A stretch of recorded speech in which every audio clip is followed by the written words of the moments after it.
ভারত স্বার্থহীনভাবে বন্ধুত্বপূর্ণ আমন্ত্রণ জানালে বাংলাদেশ সরকার তা সাধুবাদ জানাবে। তবে কোনো আমন্ত্রণের পেছনে স্বার্থ থাকলে বাংলাদেশ তাতে এগোবে না বলে মন্তব্য করেছেন বিএনপির স্থায়ী কমিটির সদস্য ও প্রধানমন্ত্রীর রাজনৈতিক উপদেষ্টা রুহুল কবির রিজভী। রাজধানীর শেরেবাংলা নগরের জিয়া উদ্যানে স্বেচ্ছাসেবক দলের ৪৬তম প্রতিষ্ঠা বার্ষিকী উপলক্ষে নেতাকর্মীদের নিয়ে জিয়াউর রহমান ও খালেদা জিয়ার সমাধিতে শ্রদ্ধা নিবেদন শেষে তিনি এ মন্তব্য করেন।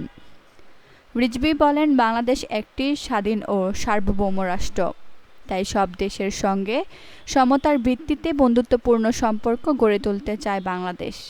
ভারতের সঙ্গেও বাংলাদেশের সম্পর্ক সমমর্যাদা ও পারস্পরিক সম্মানের ভিত্তিতে হতে হবে।